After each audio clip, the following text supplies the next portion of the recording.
Salut tout le monde, bienvenue au trio économique avec la voix nasarde de Vincent Geloso cette semaine.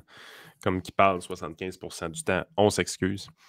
Euh, Vincent, c'est quoi tu voulais nous parler là, les dernières semaines là, de monopole, là, hein, c'est ça? Ah, Je te laisse-tu décoller tout de suite? Ben non, je passe T'es d'autres t'es- t'es niaiseries. vraiment le roi des trolls, hein? On vient de faire une planif avant, mais Yann il est là. Non, on va aller hors sujet. Ben écoute, tu veux-tu vraiment qu'on Ah. parle de Monopole? Pas tant. Ben, on en avait déjà parlé, fait que on peut, mais quoi que c'est des sujets qui reviennent un peu tout le temps, là, mais bref. C'est parce qu'on s'est dit avant de commencer, on a essayé 3 podcasts de suite de décoller là-dessus. Puis les Ah, Yann, 3 il voulait rien fois, savoir. c'est ça, les 3 fois, on a complètement dérapé. Fait qu'on est, c'est peut-être un signe là, que je crois C'est pas. Je peut-être crois c'est pas. peut-être parce que c'est peut-être parce que Yann est payé par des multinationales pour. Non, c'est le KGB, moi. Les Ah oui, excuse-moi, multinationales, c'est le Frank. j'avais oublié. Ouais, C'est qui me paye? moi j'ai assez hâte de recevoir mon chèque. Là. Moi, j'ai oublié c'est qui me paye.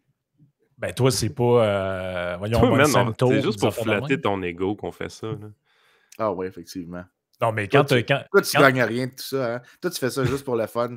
Toi, c'est ta BA de la journée de faire ça, ce podcast-là. mais quand tu parlais de gestion de l'offre, Vincent, je suis sûr que tu as reçu des trucs du genre, tu as été payé par Monsanto ou. C'est sûr qu'il y a quelqu'un qui t'a dit Ouais, ben ça. j'ai été payé par les transformateurs ou OK? par des firmes américaines. C'est généralement ça. OK. Ça, Tu veux puis dire Gilto, j'étais. Geloso, c'est évident. Ah oui, des Italiens. Là. Écoute, on se connaît tous à Saint-Léonard. Mais ça, c'est pas de la théorie du complot, ça. Hein? C'est ça. Mm, mm. OK. Ah non, ça c'est les complots corrects. OK, ouais. Ouais, c'est ça que j'ai compris, moi. Mais Yann, avec le KGB, celle-là, faut quand même avouer qu'elle est quand Celle-là, même cette pas pire. semaine, avec l'affaire du KGB, je t'admettrais que je l'ai trouvé un peu drôle. Là. faut l'avouer qu'il y a des gens qui ont. Moi, j'admire ça quelque part parce que je me dis qu'il faut avoir une bonne imagination, pareil. Là, une bonne imagination pour faire un truc de même parce que tu te dis, bon, le KGB, OK. Il me semble que j'aurais au moins pris un organe qui existe encore, mais bon, écoute. Le pire dans tout ça, c'est que tu regardes les milliers de vues qu'on a sur YouTube, les milliers de vues qu'on a sur Facebook. C'est connu à peu près c'est quoi les CPM de ces plateformes-là. Tu regardes le Patreon où est-ce que c'est très, très transparent la quantité d'argent qu'on reçoit chaque mois. Tu regardes après ça les gens qui dropent du cash dans les lives qu'on fait.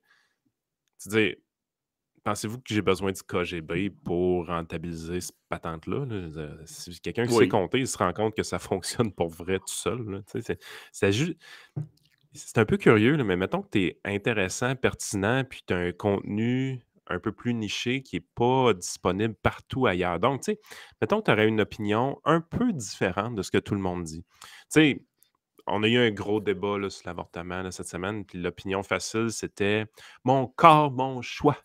Puis les batailles des femmes, il faut.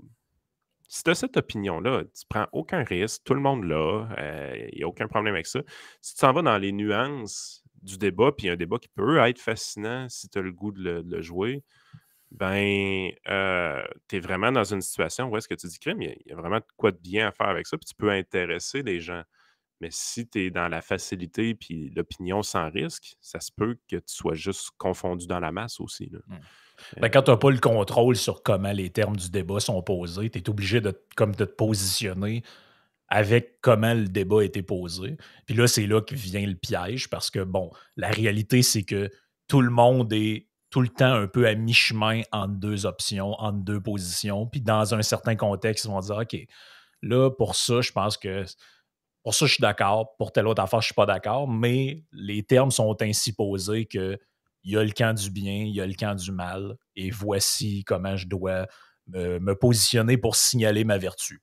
En fait, c'est C'est là que tu. l'avortement, mais j'aurais pu prendre n'importe quel autre sujet aussi. Là. Ça peut être les tirages de Oh, statues ouais. à terre, puis ce genre de trucs-là. Là. C'est là que tu peux faire la différence entre c'est quoi un intellectuel et un militant. Un militant va jouer dans la dichotomie binaire un peu, si on veut, là, du débat.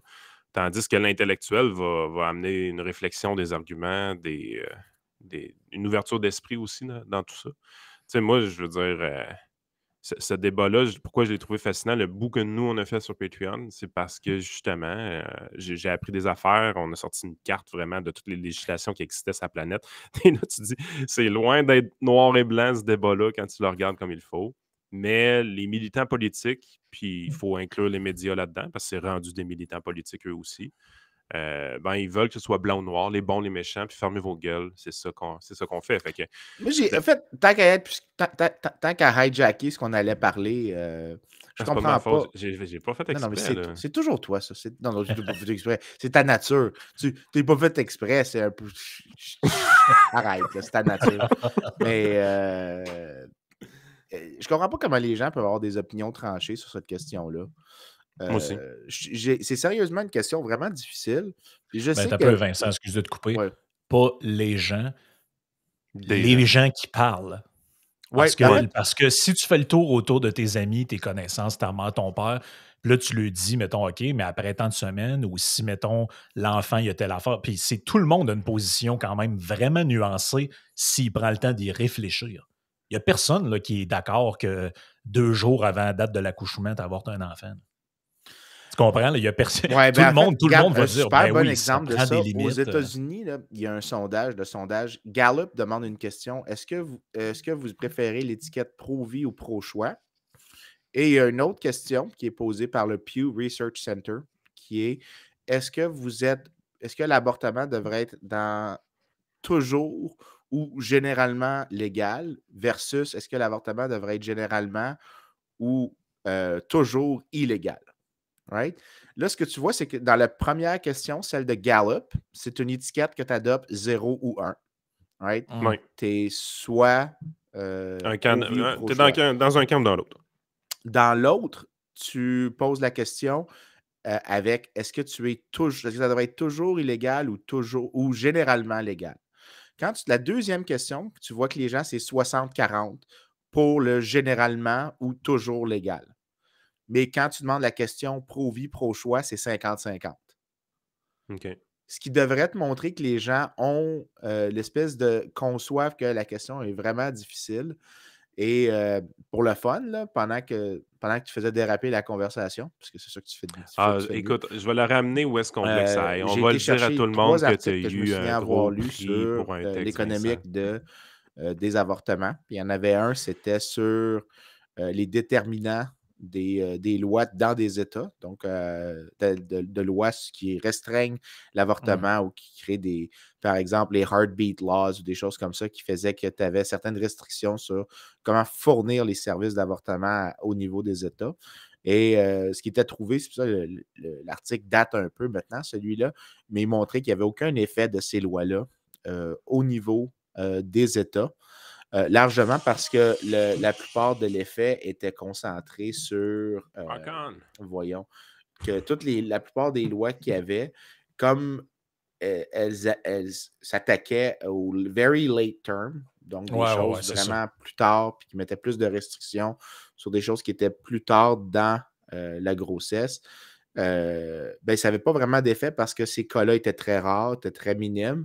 Alors que ceux qui sont généralement permis, puis ceux que les gens sont généralement d'accord avec, c'était ceux du premier trimestre dans lequel, là, il n'y a vraiment personne qui s'attaque à ça, même les militants pro-vie.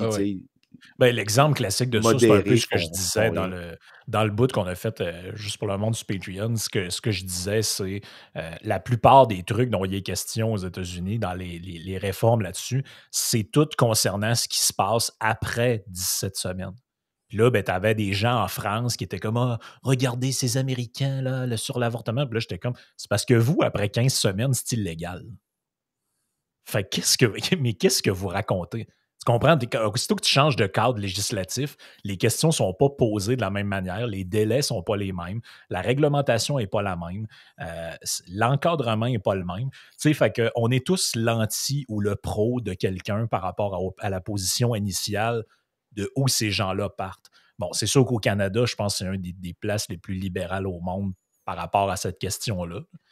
Fait que nous, c'est facile d'être le pour de tout le monde, mais la réalité, c'est que la majorité des États américains sont plus libérales sur cette question-là que la France, que l'Allemagne, que l'Angleterre, que plein d'autres endroits. Là. Donc, je ne comprends pas c'est quoi ce procès d'intention-là qu'on fait spécifiquement aux États-Unis, alors qu'on n'entend jamais dire « Ah, en Angleterre, hein, sont un petit peu retard hein, sur cette question-là. En France, ouais, puis en Allemagne, on n'entend jamais on entend parler de ça. C'est toujours... Moi, en fait, je soupçonne que derrière de ce truc-là, ça nous ramène encore à l'histoire de l'anti-américanisme, que c'est un Ouais. bon prétexte pour aller taper là-dessus, parce que Oui. si on était vraiment cohérent, puis si c'était vraiment une question qui nous tient à cœur, on parlerait d'autres places que des États-Unis. Allez voir c'est quoi les règles d'avortement au C'est un Mexique. maudit bon point que tu fais. Vraiment, je trouve que ça fait bien du sens.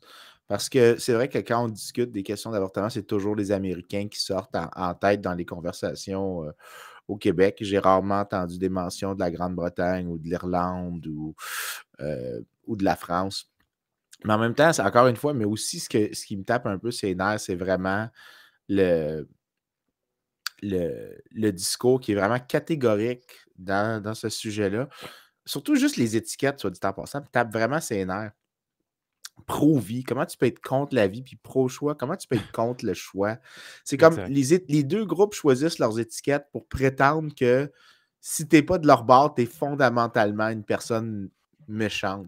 Et il est très les possible d'être étiquettes supposent... pro-vie et pro-choix en même temps. Merci, c'est ce que j'allais dire. Les deux étiquettes supposent que les deux sont mutuellement exclusifs, ce qui n'est pas le cas. Tu peux très bien être contre quelque chose personnellement et ne pas vouloir empêcher les autres d'avoir accès à cette chose-là. Moi, je peux dire, c'est la même chose avec l'aide médicale à mourir. Moi, je peux dire, moi, personnellement, je ne me verrais pas demander ça. Ou si ma conjointe demandait ça, je ne me sentirais pas à l'aise, mais ne pas du tout vouloir que ça soit illégal pour les autres. Exact. Ces espèces d'étiquettes-là, ces fausses oppositions-là, en fait, on sait à quoi ça sert. Ça sert à se jeter de la boîte entre tribus. C'est clairement à ça que ça sert. Et c'est ce qui rend le débat médiatique complètement imbuvable. Oui, puis il y a plein d'affaires aussi qui ne vont jamais mener en considération. Il y a un article vraiment connu dans Journal of Political Economy 2005, je l'ai retrouvé. The Impact of an Abortion Ban on Socio-Economic Outcome of Children. Evidence from Romania. Y a-t-il beaucoup de chercheurs économiques qui se penchent sur ces questions-là, très Oui. sociales? Oui. Ah oui. Il y a une grosse littérature là-dessus. Il y avait un gros débat au début des années 2000 sur est-ce que Roe v. Wade aux États-Unis avait eu l'effet de mettre un terme à la vague de crimes des années 60, 70, 80, en faisant en sorte que des enfants non voulus, négligés, ne sont pas venus au monde, donc des futurs criminels ne sont pas venus au monde. Il y avait cette thèse-là. Ça a été un peu... Celle-là, quand le premier article est sorti, ça a été vraiment contesté. Je te dirais il doit y avoir beaucoup d'hypothèses, pas dans une en fait, ce qui s'est passé, c'est que le gars... Non, il n'y avait pas tant d'hypothèses que ça. Le gars avait utilisé une méthode assez standard en économie, puis il avait l'air d'arriver à un gros effet, puis ça expliquait vraiment l'apport du lion. Maintenant, on est d'accord pour dire que c'est pas l'apport du lion, mais c'était pas zéro. Donc, il y a eu un effet. Mais l'exemple qu'il y a, c'est qu'en plus, ce qui complexifie toute la chose, c'est que là, l'article que je mentionnais dans Journal of Political Economy, puis je vais l'envoyer à Frank dans le chat pour qu'il le partage avec les auditeurs. Ce qui montre, c'est que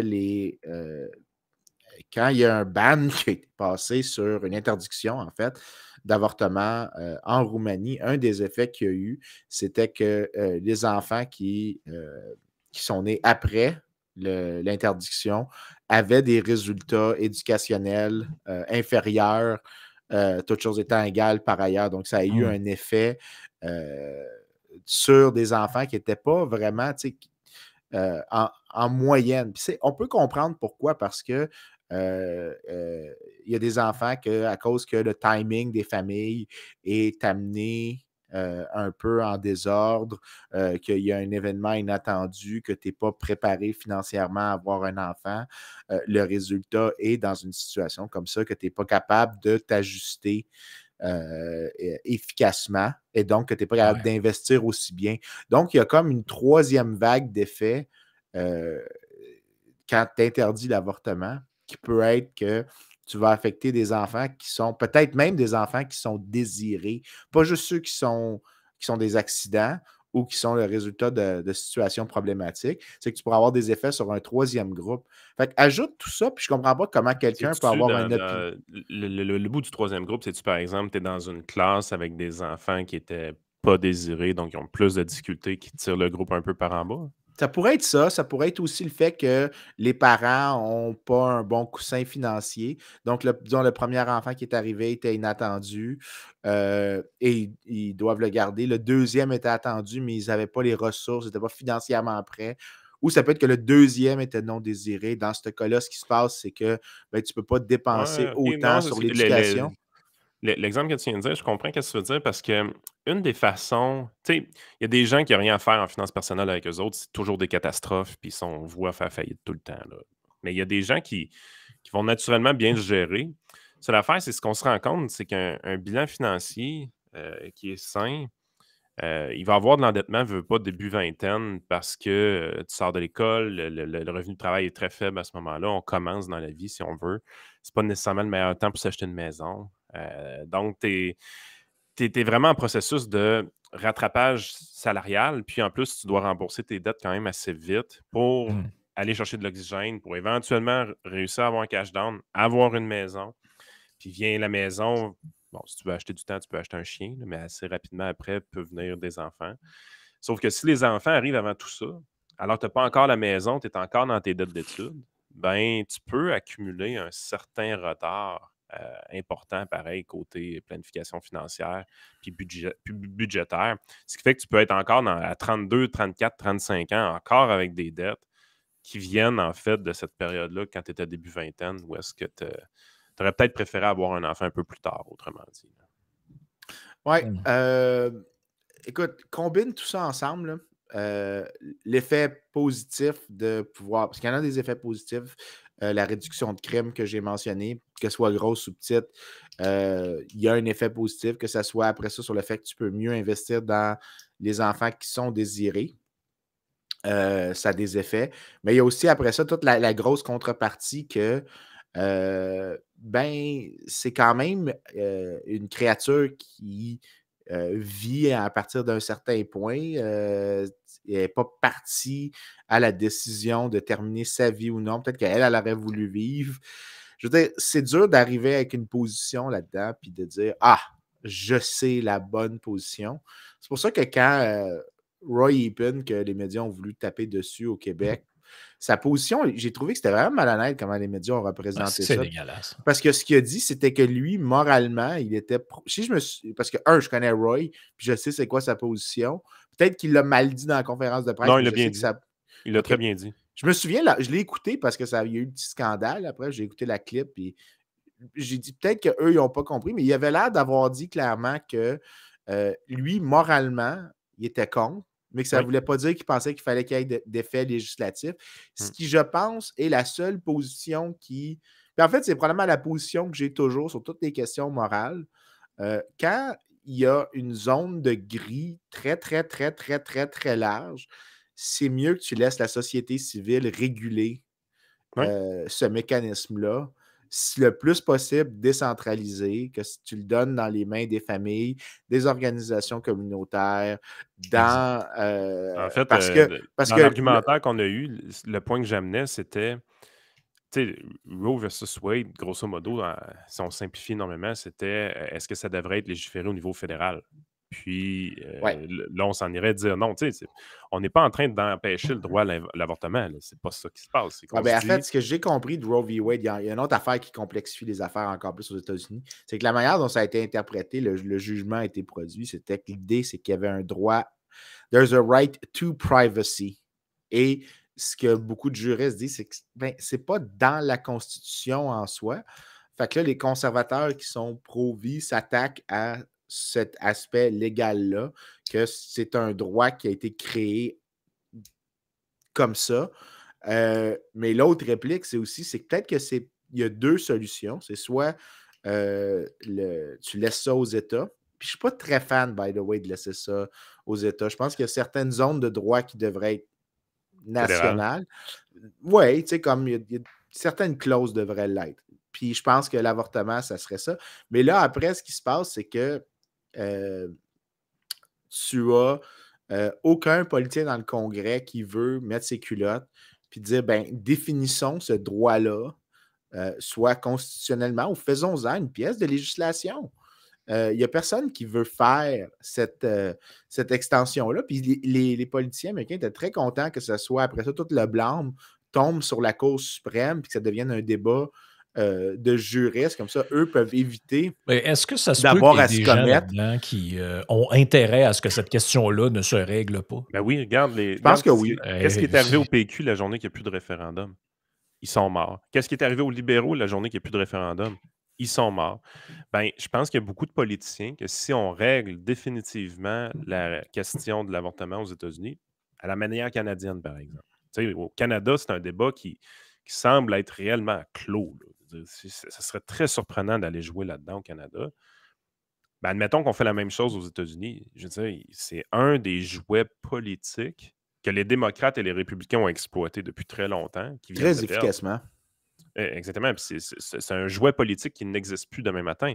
La souveraineté du Québec est un jouet politique qui a été retiré aux politiciens au fil du temps par la population. Puis regarde, il y a 2 partis qui vont mourir à cause de ça.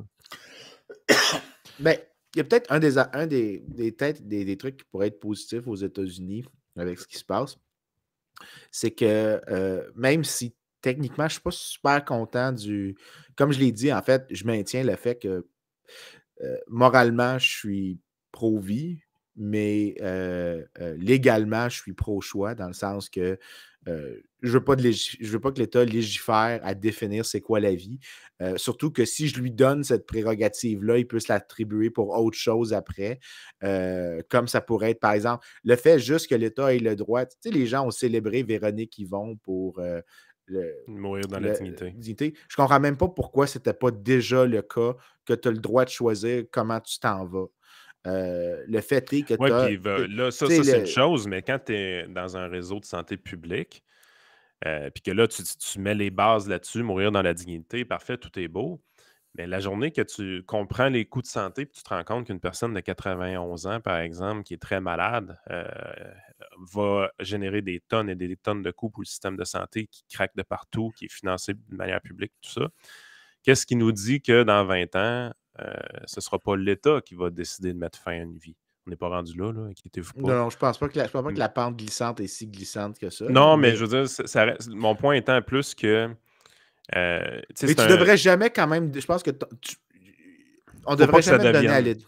Oui, c'est ça. Il ne faut jamais que tu donnes à l'État ce droit-là. Exactement. De dire qu'on va dire que dorénavant, des questions complexes comme celle-là vont être mises dans les mains de législateurs au lieu que dans les mains des familles, des individus, de la communauté en général. C'est pas que je suis en train de dire qu'il y a une solution idéale, mais celle qui donne la chance au plus d'harmonie et le moins de conflits sociaux autour de la chose, c'est de le laisser dans les mains des gens qui peuvent faire la négociation au niveau local, que ce soit en disant, ben écoute, dans notre cas particulier, qui est très, très unique à cause de X et Y caractéristiques, c'est peut-être mieux que ça soit que tu nous laisses faire l'avortement dans ce cas-ci.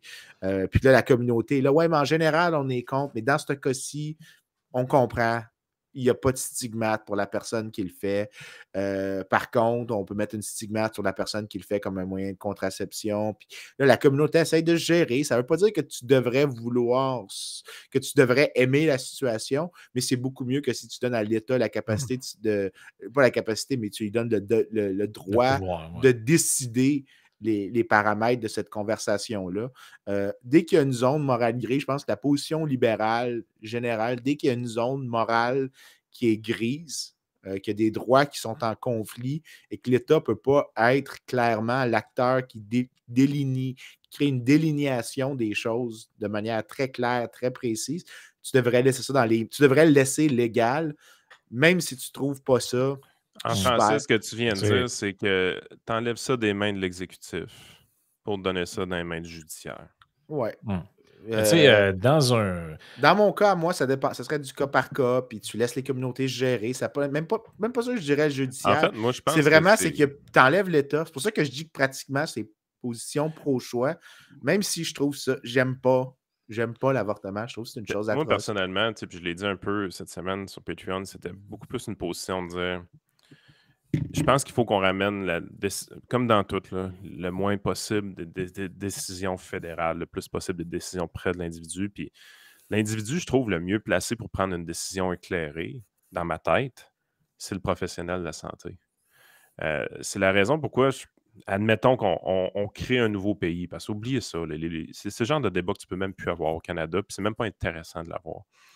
Mais on crée un nouveau pays demain matin, puis on établit les lois, puis par rapport à l'avortement. Moi, personnellement, c'est quelque chose que l'État ne devrait même pas toucher. Je pense que c'est les professionnels de la santé qui doivent déterminer de leur côté s'ils sont prêts à le faire ou pas, avec n'importe quel paramètre de leur côté. Il y en a qui vont être un peu plus tardifs, il y en a qui vont être un peu moins tardifs, selon son niveau de confort personnel à le faire. Il y en a qui ne voudront pas en faire du tout. Il y en a qui vont être ouverts à en faire sans problème. Yep. Ça, je pense que c'est beaucoup mieux. Mais tu vois la position. Pratiquement, ce que ça veut dire, c'est que impossible à faire. Exact. Pratiquement, ce que tu es en train de dire, c'est de prendre une position pro-choix, même si tu t'es pas prononcé moralement. C'est ça qui est vraiment gossant dans le débat, c'est que les gens nous demandent de simultanément se prononcer sur la moralité, sur la légalité. Puis, je m'excuse, mais n'importe qui est assez con pour confondre moralité et légalité, c'est vraiment... La seule personne qui peut faire ça, je m'excuse de dire le mot con, là, parce que c'est vraiment pas généreux, mais il faut vraiment que tu aies grandi dans un modèle étatiste à 100% de mur à mur, que tu penses que si c'est parce que l'État a décidé, c'est parce que l'État a décidé de manière morale. Je m'excuse, mais il n'y a aucune corrélation forte entre ce qui est légal, ce qui est mandataire et ce qui est moral. Il n'y a zéro lien entre ces choses-là. Il n'y a pas de cause à effet. J'ai le droit de penser qu'une chose est immorale et de dire que l'État ne devrait pas se prononcer dans ce sujet-là, de laisser faire. Même si je n'aime pas cette chose-là.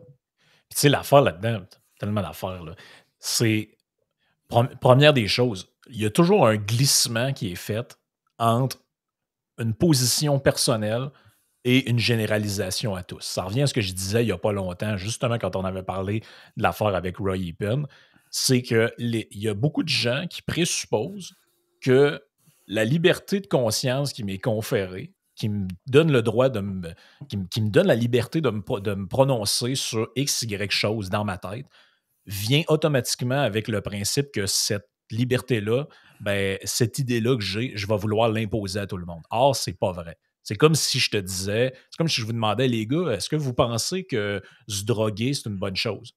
Là, vous allez me dire, non, je pense pas. Ah, OK, donc, vous autres, vous pensez que les gens qui se droguent, on devrait les mettre en prison? T'es comme, non, j'ai pas dit ça. Non, en fait, c'est un bon exemple, ça. Les trois ici, je suis pas mal sûr que si on dit, est-ce qu'on devrait légaliser l'utilisation de la cocaïne? Moi, je dis oui, sans hésitation. L'utilisation pure et simple, moi, je pense pas qu'on devrait mettre quelqu'un en prison pour ça. En fait, non, c'est ça, décriminaliser. Bon, fait que les trois, on partage la position de la légalisation. Laisse-moi mettre la nuance. J'ai toujours vu l'utilité suivante, même dans le temps du pot, c'était un peu la même chose. Avoir le pot criminalisé, j'ai toujours pensé que ça servait à une chose.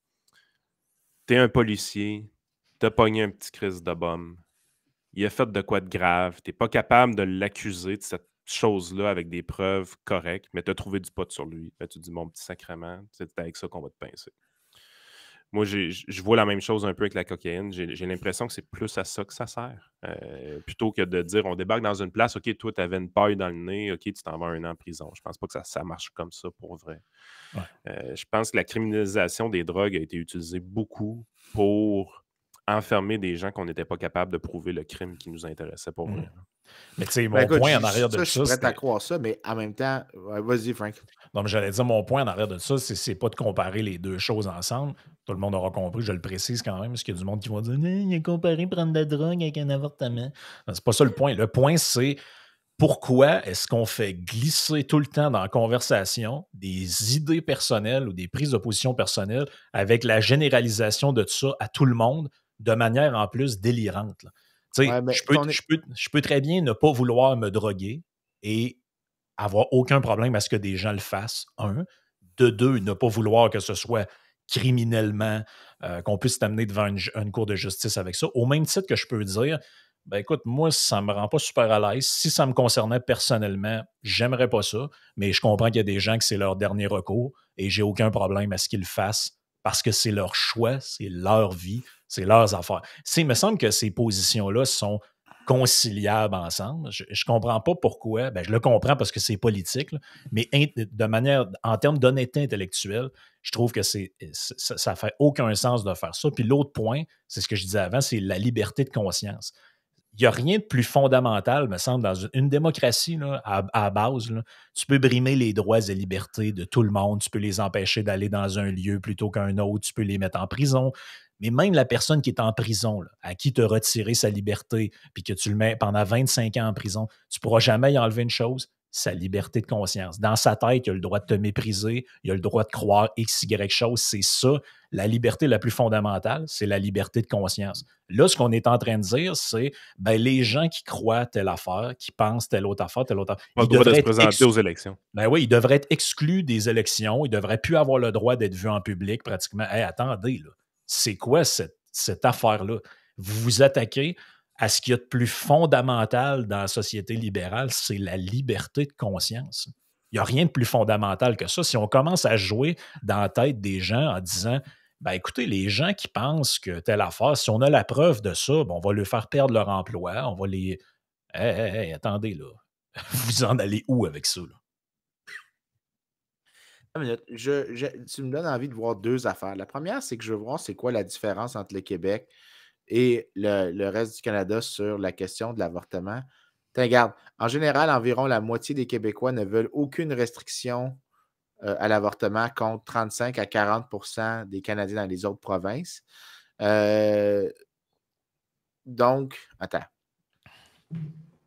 37% des Québécois et 37% des Canadiens pensent qu'un organisme pro-vie devrait pouvoir avoir des subventions pour engager des étudiants à distribuer des pamphlets. Donc, le Québec a l'air d'avoir quand même, mettons, là, à regarder les proportions, 40% de gens qui sont de ce qu'on pourrait appeler l'étiquette pro-vie. Donc, ce n'est pas une minorité négligeable. OK, donc ces gens-là, ils sont 40% de la population et qui aient une seule personne sur 125 candidats ou 338 circonscriptions, qui ait une seule personne qui représenterait 40% des gens, c'est inacceptable, ça?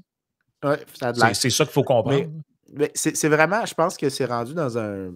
Parce que là, l'exemple, premièrement, revenons un peu à l'exemple des drogues. Là. Le point qu'on faisait en utilisant le cas des drogues, les trois, c'était ici que tu n'as pas besoin de faire une équivalence entre ce que tu juges être la bonne chose et ce que tu juges devrait être légal ou pas.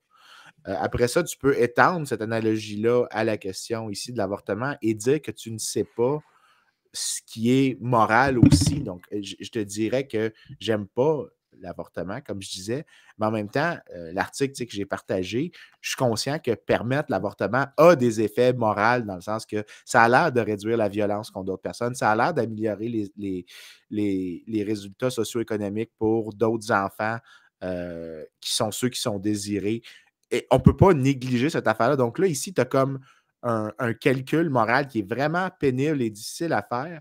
Et là, comment tu peux arriver avec une position aussi claire que ce qu'on nous demande et aussi, non seulement une position aussi claire, et en même temps dire, ben, tous ceux qui ne sont pas dans les trois boîtes de il faut que ça soit que tu penses que c'est moral de le faire, qu'il n'y a que des bénéfices, qu'il n'y a pas de coût puis qu'il n'y a pas de trade-off, bien là, à un moment donné, tu es un peu dans le champ. Là. La raison pour laquelle je dis que je suis du bord des pro-choix par dépit, c'est parce que je ne veux pas que l'État intervienne dans la définition de c'est quoi une vie, puis que c'est mieux de laisser ça aux communautés locales, aux organisations médicales, de gérer la pratique de la chose.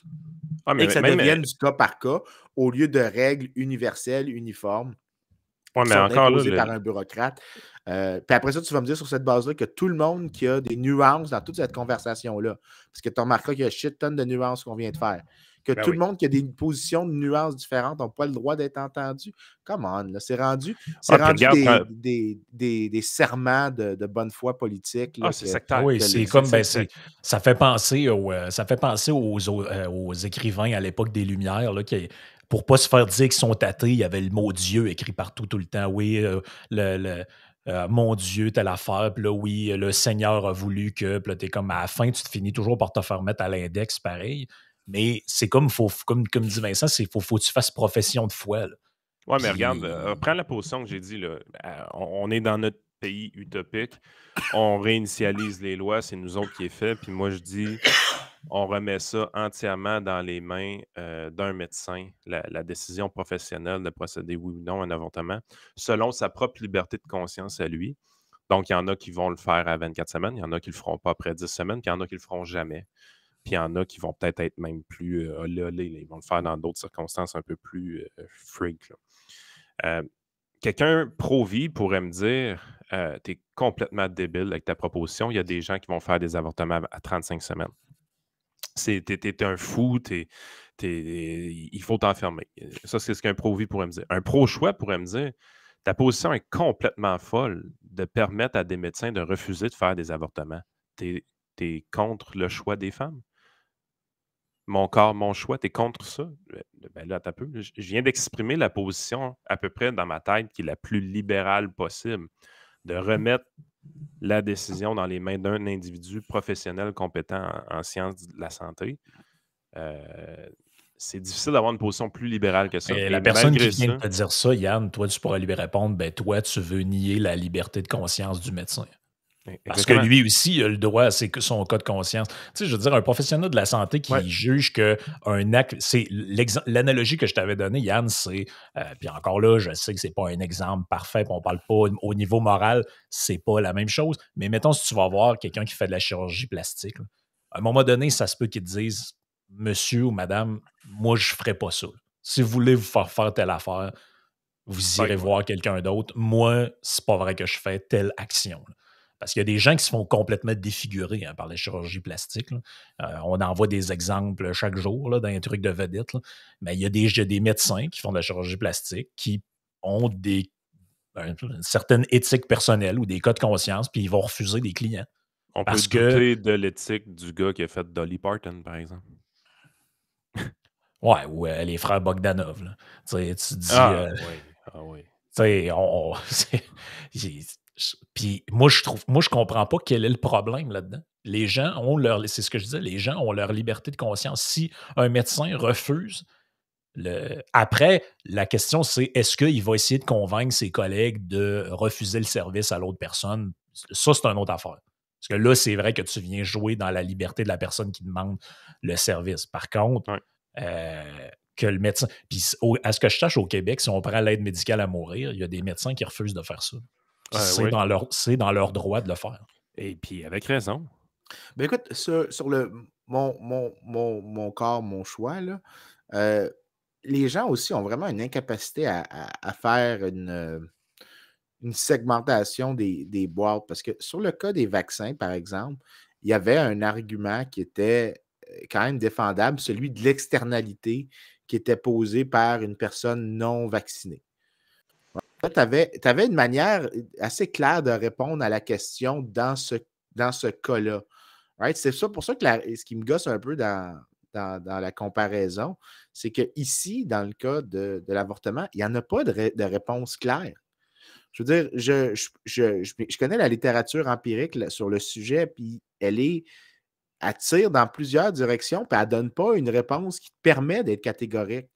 Tandis que sur la question de l'externalité du vaccin, du bénéfice positif, l'externalité positive du vaccin, la littérature empirique est quand même assez claire. On le sait quand est-ce que c'est bon. La question, c'est est-ce qu'on est clair qu'il y a une externalité positive d'un vaccin? C'est très, très clair. Et donc, il y a un avantage. Alors ça, la deuxième question, c'est est-ce que ça a vraiment besoin d'être par mandat que tu fais ça? Les cas des loteries qu'on a parlé dans le passé avaient l'air de montrer que c'était beaucoup plus facile de convaincre les gens de le faire en les payant pour le faire que l'alternative. Parce que les mandats créaient de la résistance, pouvaient créer plus de conflits, créaient plus de problèmes, donc pouvaient empirer le problème. Mais au final, on avait une manière très claire de répondre et d'arriver à, peut-être pas à des réponses ultra catégoriques, mais à des réponses plus claires avec un range beaucoup plus petit. Tandis que dans le cas ici, il n'y en a pas de réponse claire. Donc, je ne comprends toujours pas pourquoi il y a des gens qui se permettent d'être aussi catégoriques alors que politique. il y a. Ben, je encore comprends une même fois, pas pourquoi c'est politique. C'est parce que quand même, on a quand même établi, il y a 40% des gens qui ont cette opinion Ouais, mais qui je est pense qu'on pourrait impopulaire. avoir la même opposition si, par exemple, on parlait de la peine de mort. Tu sais, tu as des gens qui vont être pour, tu as des gens qui vont être contre. Puis la réalité, c'est que si, mettons, tu en discutes avec des gens qui ne sont pas nécessairement politisés ou qui ont une certaine ouverture d'esprit, ben, ils vont pouvoir te dire des trucs du genre, ben, moi, je suis contre, mais mettons, Rocco Magnotta, tu sais, j'aurais pas pleuré. Là. Tu sais, Ouais, ou, ben en tu fait, comprends? Ils vont être dans une zone qui est toujours à quelque part entre les deux, entre le pour et le contre. Ils vont dire, ben ouais, ben c'est sûr, non, pas dans telle circonstance. Et de trouver des gens qui vont être pour sans discernement et contre sans aucun discernement, en fait, il y a presque personne qui est dans ces catégories-là. C'est tout le monde est à quelque part dans une espèce de zone qui est comme plus ou moins définie. C'est un peu ce que tu disais au début du cas par cas, si on veut.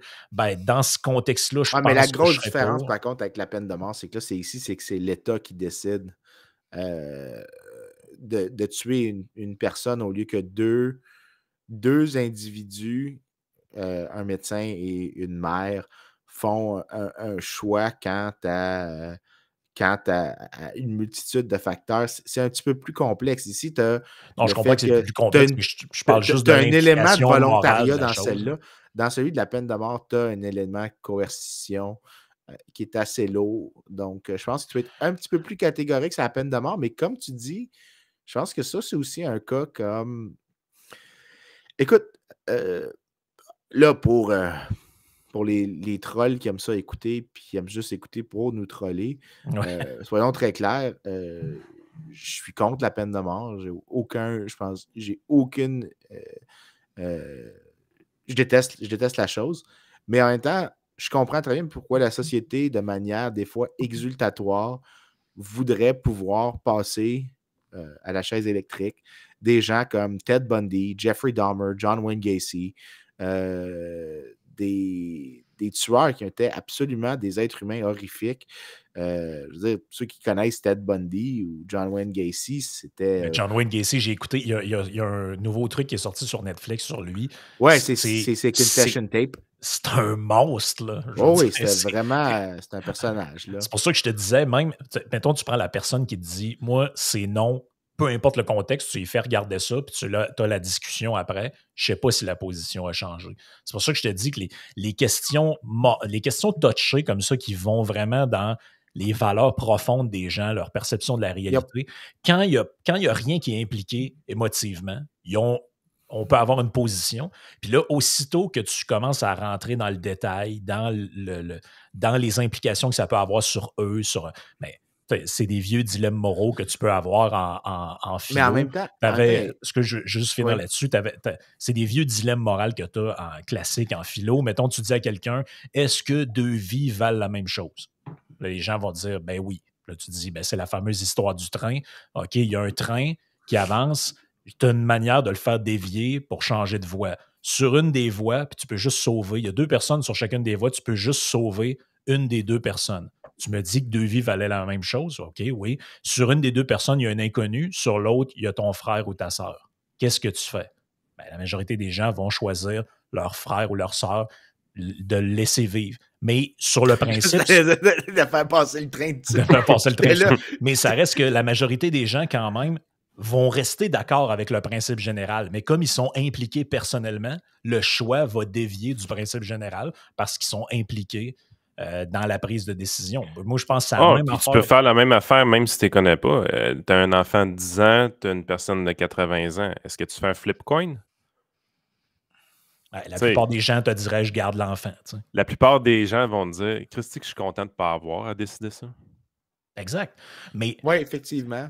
En fait, la personne, le vrai trou de cul, j'ai jamais compris dans ce qu'on appelle les trolley problems. J'ai jamais compris pourquoi il n'y a personne qui dit c'est qui le trou de cul qui décide que tu as à faire cette décision-là? C'est qui le douchebag qui a décidé qu'il fallait que tu te prononces là-dessus? C'est le réalisateur du film de Steven Seagal. Je m'excuse, là, mais non, mais une des affaires, par contre, sur ces questions morales-là qui sont difficiles, c'est là que le rôle que les solutions ne viendront jamais directement. C'est le genre de situation dans lequel les solutions vont être nettement indirectes. Donc, exemple numéro 1. Prenons la question de l'avortement, mais imaginons-le à travers le temps, puis on part de, disons, 1900.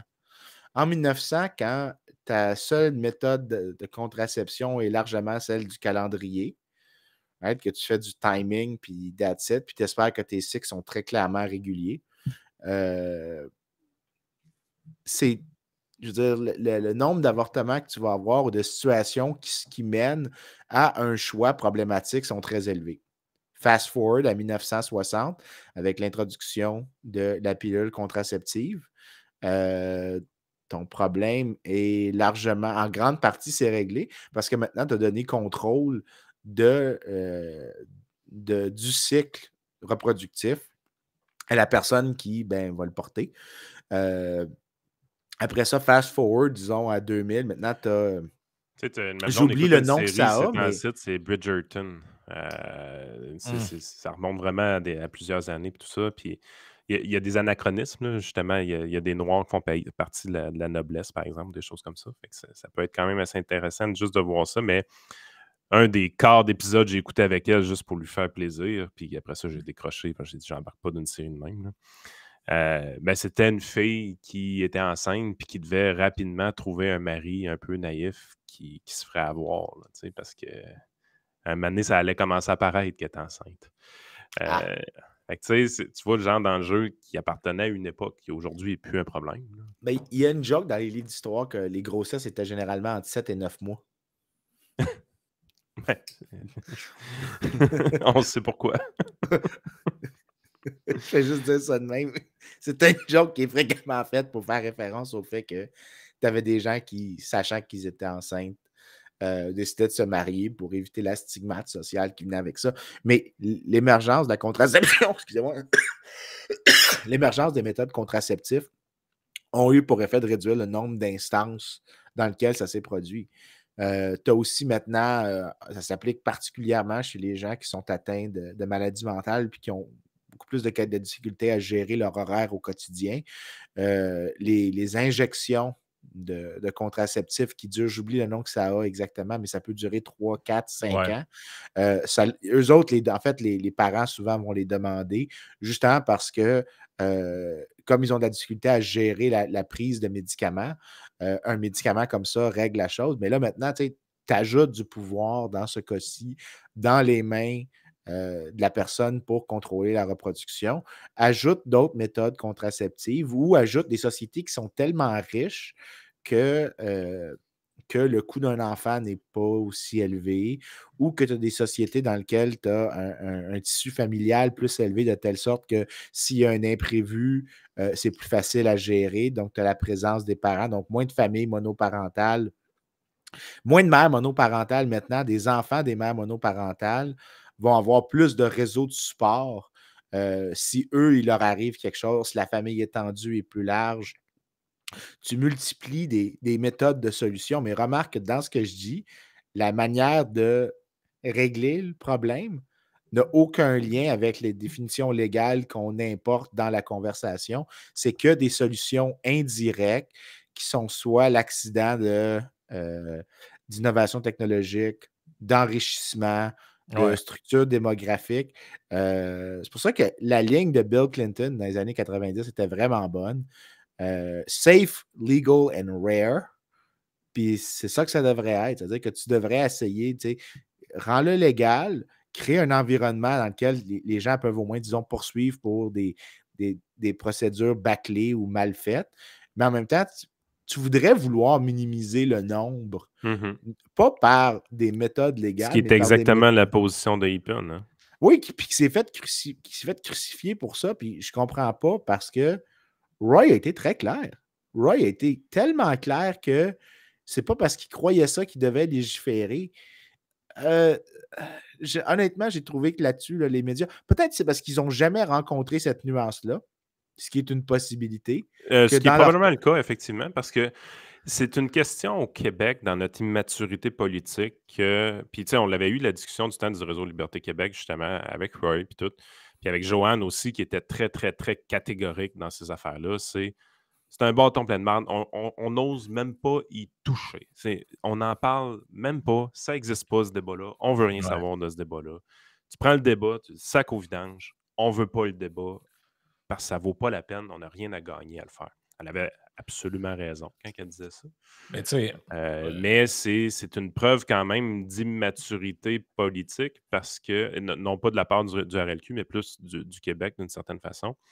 Parce que normalement, une société mature est capable de débattre de ces choses-là, est capable de ramener. Un peu comme les Américains font. Les Américains ont. Oui, il y a les freaks là, qu'on voit à la télé puis qui sont les militants, mais en ayant ce débat-là constamment dans l'actualité, ben, ils sont justement capables d'en débattre dans un souper. Nous, ici, on est dans un safe space, le trio économique, les gens qui suivent le trio économique. Ah, j'haïs tellement ce mot-là. Je sais. C'est pour ça que je le prends. on peut l'utiliser pour un peu troller les gens qui parlent de ça. Exactement, mais tu sais, moi, je sais que c'est une conversation que je peux avoir avec vous deux. C'est une conversation qui va être intéressante avec vous deux. Mais c'est surtout qu'aucun de nous trois veut se présenter en politique. Exactement, parce que moi, j'ai pas le goût de, je veux dire... On s'entend qu'il n'y a aucune des positions, il n'y a aucun truc qu'on a dit aujourd'hui qui est quelque chose de radical, Non. de non-nuance. Tu sais, je veux dire, on a amené plein d'exemples. Puis, je trouve que ce sujet-là, comme celui de la drogue, en fait, tous les exemples qu'on a donnés, la peine de mort, etc. Ou l'immigration la semaine passée. Ou l'immigration la semaine passée, ça nous ramène à un thème qui est assez récurrent dans le podcast, c'est la surpolitisation du réel. Je comprends que c'est politique de facto vu que ça implique de la législation, mais techniquement, en fait, on a affaire ici, un peu comme dans le cas de l'aide médicale à mourir, à une question médicale. Je comprends que ça implique des choix personnels et individuels, mais c'est quand même quelque chose de médical. Or, on sait que le débat, il est, comment on pourrait dire ça, il est monopolisé ou il est hijacké par la dimension politique de la chose, ce qui fait que on sait très bien, puis ça a même été dit par un ancien député du Bloc québécois que j'ai entendu aujourd'hui, j'oublie son nom, mais elle disait « Ne faites pas l'erreur de croire qu'il y en a juste chez les conservateurs. Il y en a chez les libéraux, il y en a chez le NPD. Savez-vous pourquoi? Parce que du moment où des gens se présentent puis ils sont issus, par exemple, de l'immigration, puis ils viennent de certains endroits où, bon, la foi est plus présente que chez nous, ils peuvent, de manière beaucoup plus prononcée, avoir individuellement ce genre de croyances-là. Et puis, c'est important de respecter à quelque part ça. Et l'idée, c'est qu'on le comprend, c'est que probablement qu'on viendra jamais questionner des gens. Tu sais, Roy Epen, il se présente pour Québec solidaire ou pour le Parti québécois et jamais on y parle de ça. Jamais on ne lui parle de ça. La réalité, c'est qu'on a utilisé ce truc-là parce que c'était un prétexte utile pour casser du sucre sur l'étiquette conservateur. En fait, c'est juste ça l'histoire. Là. Amène tous les députés du Parlement demain matin devant un détecteur de mensonges. Là. Vraiment, là, on le fait comme du monde. Puis on leur pose les questions. On ferait le saut. On ferait le saut. Puis si on va dans la direction que Mme Anglade veut, là, de dire si tu penses que le droit à l'avortement devrait être plus limité qu'il l'est actuellement, tu ne peux pas te présenter aux élections. Il n'est pas juste le PCQ qui perdra un candidat. Là. Ben, c'est en fait. Beaucoup de partis politiques qui perdraient des candidats, puis la représentation des Blancs à l'Assemblée nationale serait en hausse. On pourrait dire comme ça aussi. Ben, tu sais, c'est. Moi, en fait, ça, on en a déjà parlé. Là. Je ne sais pas c'est quoi qui se passe avec l'étiquette libérale, là. Mais à quelque part, le libéralisme aussi, c'est de respecter, comme je le disais, la liberté et les choix de conscience que les gens font. Ben Moi, oui. je ne peux pas concevoir que tu aies l'étiquette libérale et que tu vas aller passer avec une lumière dans le front comme un interrogatoire à tous tes candidats puis leur dire OK, voici la liste des sujets. Là. J'espère que je vais faire un crochet à côté de tous les sujets que j'ai parce que sinon, la porte est là puis tu sacs ton camp. Mais c'est quoi cette. Je vais revenir du temps du réseau Liberté Québec parce que Roy était dans les 6 qui étaient à la tête du réseau. Avec Joanne, avec moi, avec Éric Duhem, avec Guillaume Simard-Leduc, qui est présentement directeur des communications pour François Legault. Ouch. Premièrement, Guillaume, il n'y avait aucun problème avec Roy à l'époque. Ça, c'est à noter. Et Roy n'a jamais fait de pression pour qu'on parle de l'avortement dans aucun des colloques. Il n'a jamais voulu ça parce que lui, il a toujours eu la même position. C'était que c'était un choix personnel ou une idée qui lui appartenait individuellement, cette affaire-là. Il ne considérait pas que c'était un débat, lui non plus, que ça valait la peine d'aller au Québec. C'est-tu juste une chose sur Roy pour les gens qui ne le savent pas, là, puis tous les gens dans les médias qui aiment ça prétendent qu'il est juste vraiment weird, puis qu'il est une. Je vais t'ajouter une couche de plus weird. Roy, il est gay, mais genre méga duper méga gay. Genre très gay. Fait Mais que, il est monarchiste aussi. il est monarchiste aussi. Le Fait que là, monarchiste, tu sais, si je veux dire, vous, non, mais ça veut dire être monarchiste au Québec, là, puis ça, vous allez sur son Facebook de Roy, vous allez le voir tout de suite. Là. il y a une photo de lui puis la reine. Il aime la reine pour vrai. Là. La famille royale, c'est quelque chose qu'il apprécie énormément. Là. Écoute, il y a bien des motifs pour le canceller, ce gars-là. Non, mais juste pour souligner, voici là, un gars qui est conservateur, Oui. qui est homosexuel, qui est Oui. pro-vie moralement, mais pro-choix légalement, Exact. qui croit que tu devrais avoir plus de choix dans tes soins de santé, de comment tu les obtiens. Plus de privé en santé. Je veux dire, tu vois-tu qu'il y a un thème général, chez le gars, que c'est une personne beaucoup plus nuancée que ce que tu essaies de faire paraître qu'il est. Parce que tu ne peux pas avoir toutes des positions comme ça. Là. Toutes les positions avant que de je le mentionne, crucifier, y a-tu quelqu'un qui pourrait demander son avis? Tu peux pas être toutes ces choses-là, là, puis être vraiment monochrome.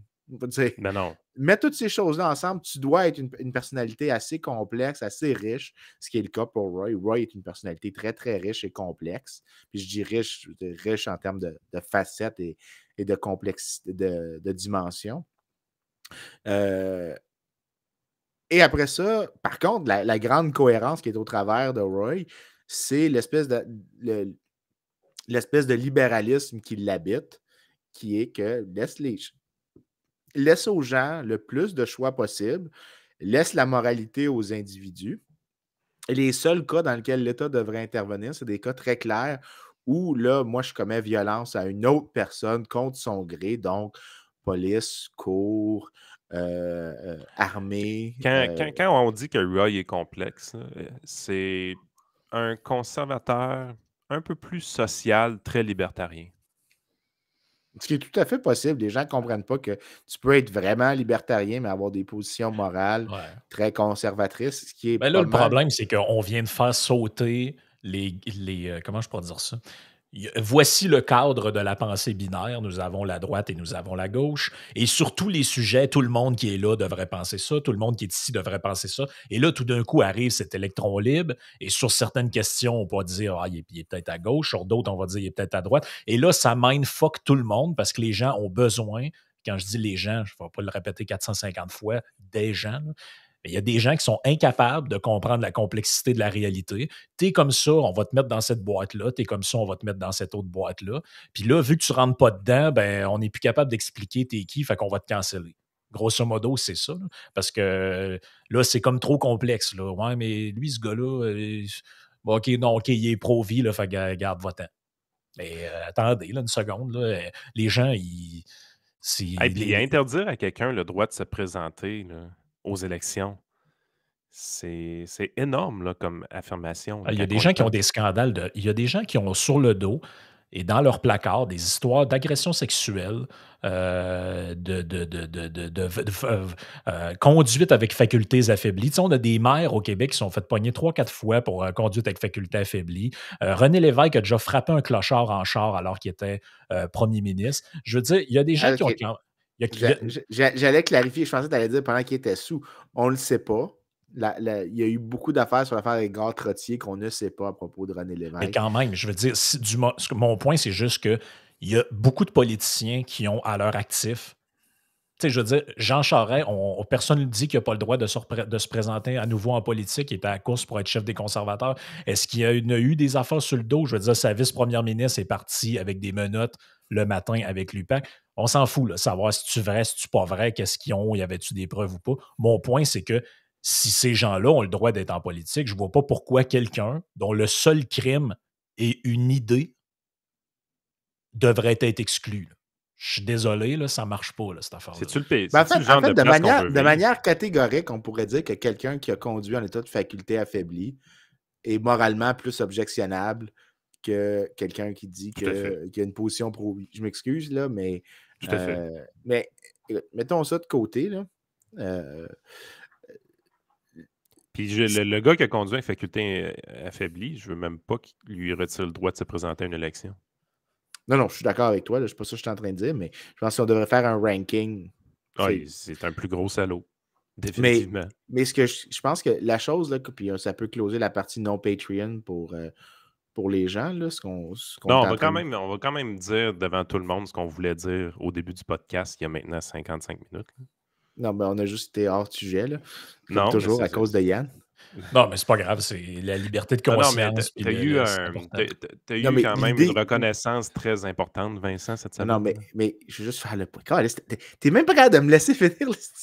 Calisse, Yann. OK, vas-y, Vincent, puis on va closer avec mon... Mais moi, c'est vraiment la chose, les dernières semaines, avec les réactions qu'il y a, tant aux États-Unis qu'au Québec, c'est à quel point il y a un divorce complet dans les médias sur la complexité de plusieurs sujets discutés. Puis ce qu'on s'attend, c'est, voici, là, en fait, la meilleure analogie, c'est nos enfants, en fait, moi et Frank, moi et Yann, on a des enfants, fait qu'on, on a les trucs avec les jouets où est-ce que tu rentres les carrés dans les carrés, les cercles dans les cercles. Puis j'ai l'impression que ces gens-là, là, ce qui les gosse, c'est il faut que ça soit un carré dans un carré, puis that's it. Mais s'il y a une forme un petit peu plus complexe, plus difficile à comprendre, disons une étoile ou quelque chose qui nécessite vraiment pas. Tu peux pas juste. Le carré, tu peux le twister de 4 manières différentes. Un dodécagone. Oui. Un dodécagone, en fait, peu importe comment tu le mets, il va pouvoir rentrer. Mais genre, une étoile, il faut vraiment que tu choisisses ton angle particulier pour que ça rentre dans le trou. Bien, ces gens-là, ce qui se passe, c'est qu'ils sont. Dès qu'ils ont une forme plus complexe, ils ne sont même pas capables de reconnaître un pattern dans lequel ça s'insère dans quelque chose d'autre. Si tu dis que la petite étoile que tu mets dans le trou de l'étoile, c'est bien, voici le discours qu'il fait, puis le trou de l'étoile, c'est le discours du libéralisme. Le dodécagone, c'est le discours du conservatisme. Je suis capable de le mettre là-dedans, puis je suis capable de.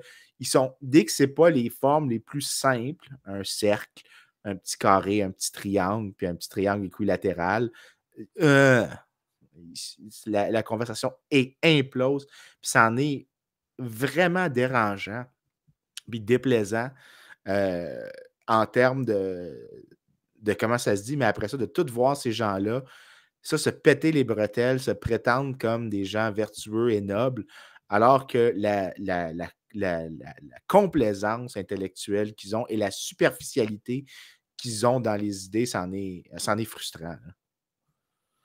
C'est carrément ça. Fait qu'on peut peut-être finir la partie non Patreon avec justement la reconnaissance que tu as eue, là, Vincent, cette semaine. C'était pour quel article exactement? Ah, ben écoute, comme tu as fait dans le crawl pour le live du mercredi, ce podcast sert exclusivement à promouvoir ma recherche. Exact. J'ai un article qui a été publié. Hey, excuse-moi d'avoir l'air complètement insignifiant, mais dis quoi tu veux dire, le crawl? Je comprends pas. Le truc de Star Wars que Frank a mis dans le crawl. C'est ça que t'appelles le crawl, ok, parfait. Le crawl, c'est le truc de Star Wars qui est dans l'angle un petit peu. Ça, c'est un crawl. Je savais pas. Ben, tu vois, tu vas te coucher moins cave. Non, c'est sûr qu'on part de loin. On part de loin dans ton cas. Hey, pas pire, pareil, un prof d'économie avec un PhD, il faut vraiment attendre 1 heure avant qu'il réussisse à m'apprendre de quoi dans un podcast. Pas pire quand même. Je suis pas si imbécile que ça. Ben écoute, c'est peut-être juste pas le meilleur prof. Écoute, on est clairement juste des déplorables, nous autres, hein, parce que dès que tu n'es pas dans le bon discours, tu es un MAGA hat country, puis comment qu'elle disait ça, Frank, René Drolet sur Twitter? Hey, on est tous des Trumpistes ici. Non, c'est quoi qu'elle a dit? C'est que... Ah ouais, t'as un peu, faut que je ressorte ça. Non, mais écoute, on est tous des Trumpistes. J'ai trollé, évidemment, cette semaine. J'ai tweeté « Mon corps, mon choix, pour tout. Right? » Point d'interrogation. Après l'épisode des vaccins, puis on va congédier les infirmières. C'est que t'es de mauvaise foi. Moi? Oui. Oui. Je suis bien d'accord.